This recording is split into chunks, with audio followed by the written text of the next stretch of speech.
Hi, I'm Don from DonDronesOn.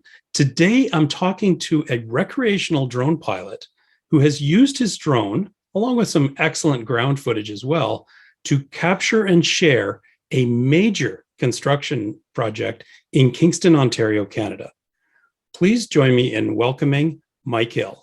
Hi, Mike. How are you? Hello, Don. I'm very well. Thank you. Terrific. Happy New Year.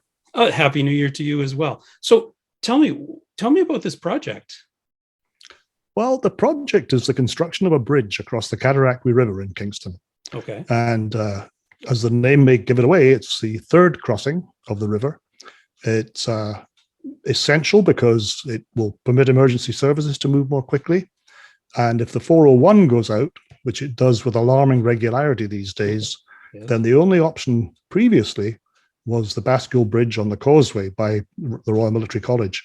And that's a very narrow road. The third crossing will be a great boon. Awesome. So are you part of the project, or is this something you started on your own? No, I'm not part of the project, although I have enjoyed substantial support from the city and from the contractors. Excellent. And it's just a personal interest in recording the project for historical purposes and to highlight the contribution that the workforce are making to the life of the city of Kingston. Very important. I think so. And you know, I've watched a couple of your videos. They're on your YouTube channel. And one thing I've noticed is you're not just filming a bunch of machines doing the work. You get right in and personal and really draw out the human element of the project. Is that something you did on purpose, or is that just happened that way? I think it's a little bit of both. It's something that I think is extremely important, because without the workers at all levels, from the designers, the engineers and the draftsmen, to the laborers who do absolutely sterling work, and all the operators of the machinery you mentioned, there would be no bridge.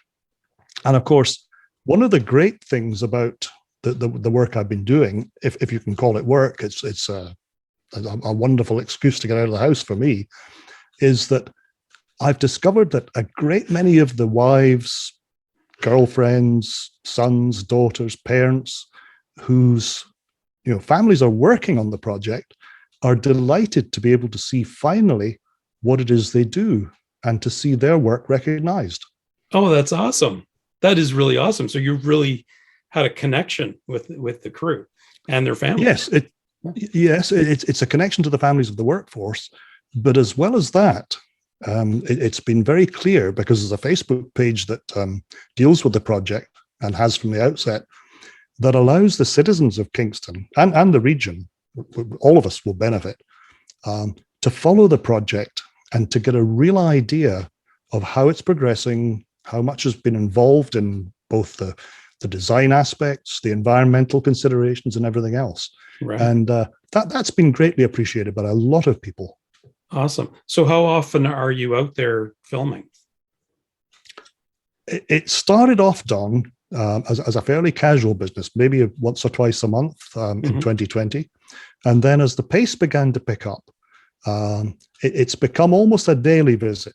And oh, really? You might think, yeah, well, I know you might think, what on earth is there to see day after day? But I have to say, there's something different on every single day. And there are different people, different companies, and different aspects of the work occurring. And I've also become quite interested in all the wildlife that you encounter when you're out and about. What sort of wildlife have you encountered? It's remarkable. I mean, obviously, we're dealing with a river environment and woodland neighboring it on either side. And you see all sorts. You see all the sort of the rodents and amphibians. There are beavers, muskrats, fishers on the margins. There's a lot of wild fowl, obviously, swans, ducks, geese, Canada geese everywhere, all the time. And we're fortunate enough to have bald eagles and ospreys in season visiting, as well as the kingfishers and all the other sort of water birds you could expect to see. That's quite remarkable.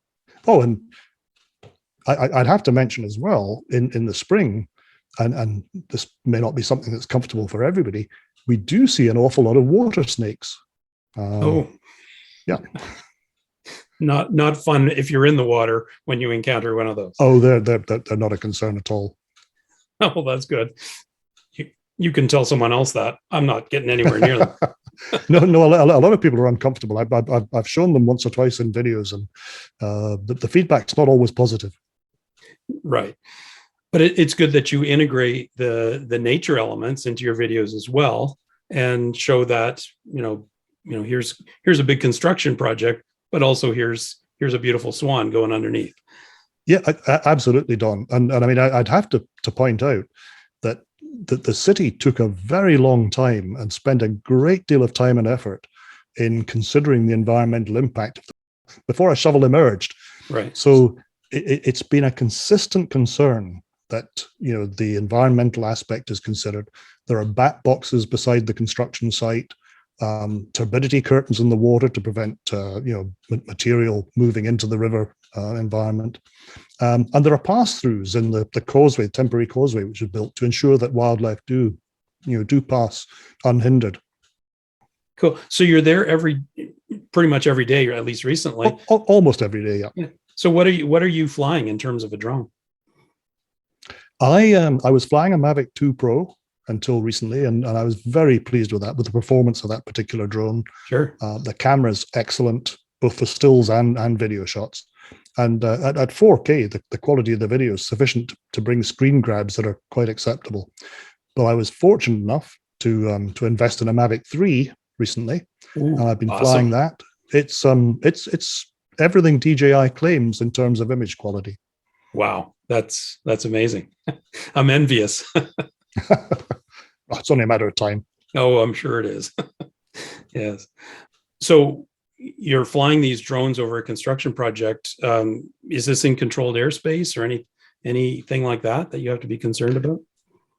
No, you have to be concerned, obviously, for the normal regulatory requirement, meeting the normal regulatory requirements. But yes, I have Drone Pilot Canada, and I use that every time to ensure both that the airspace is free of any special restrictions, temporary restrictions, and that I'm complying. Excellent. Yeah. Have you had any temporary restrictions at all? We did last fall, when Queen's University was engaged in homecoming, and it was necessary for legal reasons to impose a restriction to allow the police to fly their own drone. Oh, so these things do happen, and it's understandable, and that's when the terrestrial cameras come out. Right. But you had a NOTAM, and you had to be aware of that. We did have a NOTAM, and it sadly, overlapped into the west side of the crossing. So drone operation on that side was out for a week. Wow. Okay. Well, but still it's reasonable, and you were aware of it and all that. So that's good. When you're flying your drone close to heavy equipment, do you have any special tips or guidelines you might want to pass along? Well, as an advanced certificate holder, I can fly relatively close to both people and equipment. But I think it's very important this evening that everybody understand that when you're operating near heavy machinery, they're bound by certain codes of practice. And if you were to have an accident, albeit an unfortunate occurrence, and you were to strike a crane or another piece of heavy equipment, you could have the unfortunate result of bringing that equipment out for inspection and a compulsory report to the ministry. So people need to be very much aware of that, and they need to exercise particular caution around machinery. Right. Yeah. It's not that even if you scratch a piece of paint on it, it's the fact that it struck a foreign object. It's the fact that there was any incident involving contact with an object other than the intended objects. Right. So you clearly have to keep your distance and all that sort of stuff. Have you met any of the operators of the equipment or any of the people on site? I have had the good fortune to make the acquaintance of many of the people on the workforce. Oh, awesome. And we enjoy their support by and large. Yeah. And of course, we make a point of asking them if they're content to appear on video. Those that do not wish to appear, we simply don't use their footage. Very good. Very good. I think that's a really important point to get across to others who do this kind of thing, filming some activity that, these are people, and they have private lives, and they might be doing something benign, from the perspective of what you're doing, but they might not be comfortable with you filming them, or they could make them nervous and screw something up on their construction site or whatever they're doing. So I think having that rapport, meeting them, asking their permission, basically, I think that's crucial. I think you're absolutely correct. And, in the vast majority of cases, people are actually, rather pleased to see themselves pictured. Yes. They like to show it to their friends and families, and they like to watch themselves. But everybody has a bad hair day. And, if somebody comes to you and says, no, well, it's delightful. But if somebody mentions, I wasn't feeling my best that day, and you took a profile shot of my stomach that didn't show me off in the best light, please don't use it. Then don't use it, because the one thing we do want to do is to maintain the support and encouragement of the workforce. Without them, we would have nothing to report. Exactly. Yeah. So when you're filming, you must see unusual things. Is there a particular strange event or unusual thing that you might want to mention? Well, I think it's interesting. We talked about cranes a moment ago, and perhaps the most unusual thing that occurred last year, spotted by the operator, I have to say, with equal alarm and concern, was when an osprey started to lodge nesting material in the top of one of the major cranes. Oops! And that resulted in the crane having to be taken down, and the material, the foreign material, removed. Yeah, it's understandable. I mean, it's the tallest object in the neighborhood, so the osprey was quite within its rights. Yes, but it wasn't very helpful. They love to nest on the tall things. So yeah, absolutely.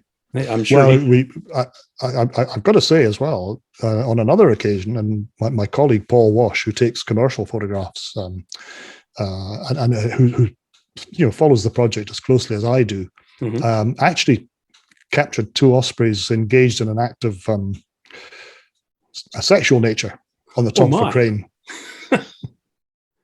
Birds and the bees, but just the birds. The birds and the bees, and completely unabashed. Well, they're birds. They can do that. So when you encounter something strange like that, you may or may not have to do a little bit of editing. What you must take a ton of footage if you're out there every day. I can't disagree. I looked recently at the catalogue of clips, because I'm beginning to prepare some sort of specialist segments on the companies that have been involved and particular aspects of the project.